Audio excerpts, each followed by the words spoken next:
Hi, it's Dr. Parikh, and here we're talking about the reading groups in the discussion board.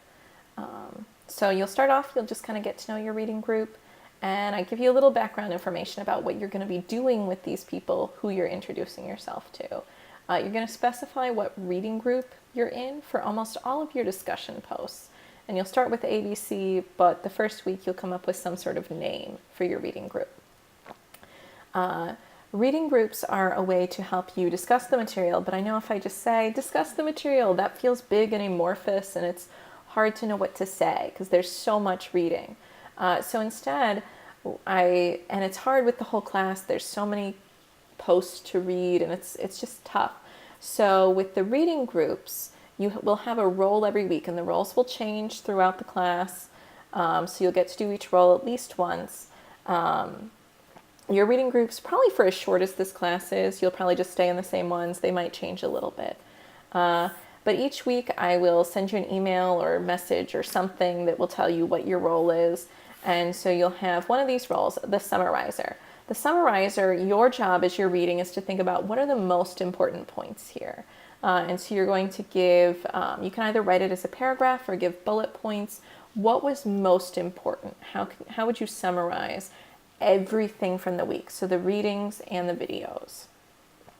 And these are due, the first week they're due by Wednesday, but normally they're due by Tuesday. And we'll see why in a moment. Next is the questioner. You're going to pose some discussion questions. So as you're going through, you're going to look for what's something interesting and worthwhile to have a group discussion about. So you'll have 2 or 3 questions. Part of it just depends on how good your questions are. And you'll know some of them are short questions. Some of them are, if you have a 2 or 3 part question, you probably don't need 3 of those. 2 is probably enough. Connector. You're going to think about how course material connects either with something else in the course. So kind of maybe how a reading connects with a video or how it connects with what you did last week or 2 weeks ago, but also how it connects with your outside life, with other things you're doing in classes or have done, or just your personal life too. So it's making connections. How does this material connect with other things? The next one is my favorite. And it sounds really scary, but it's actually really fun to do. The Illustrator or visual aid. And so you're going to upload a PDF, because remember, PDFs play nice, JPEGs don't, or whatever photos from your phone come in as, of a visual representation of something from the week. And this doesn't have to summarize everything. It can be one piece. And it might be an actual illustration of something. That's fine. You will need to explain what it means and how it fits. But it could also be, it doesn't have to be a drawing. It can be a graph, a timeline, a Venn diagram, a flow chart, anything that helps people track information, kind of explain something from the week using visual. You can create it in a Word document or a program if you want. You can draw. I would probably just draw it by hand because that's easier. Oh, you can also do, I don't know if I said concept map. We'll talk more about those later. But kind of just identifying the main ideas and how they connect with each other. What's important is you're just summarizing information somehow. You're capturing something from the week.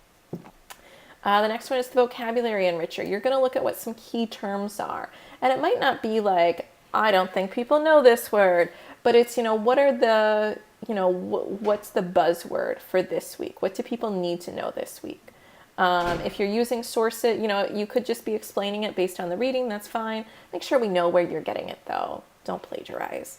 And then last, the reporter. For this thread, the reporter is just going to participate. So most people do 1 post and 2 responses. The reporter is actually going to do 3 responses this time because they're just kind of following what's going on. In the first week, the reporter doesn't do anything, but you'll see in the second week, you have another discussion question, and it says, reporters are going to do 3 responses. Everyone else is going to do 1 post and 2 responses. So 1 post by Tuesday, 2 responses by Wednesday. And that's a really tight timeline because the reporter, after everyone has, after the discussion has pretty much been completed, the reporter has to post on Wednesday a summary, the 5 main points. Let's see, I might have said something else. Yeah, I just said summary. So down here I define the 5 main points of your reading circles discussion. And then everyone else is good. So here, up here, the reporter does 3 responses. Down here, the reporter does 1 post and 2 responses.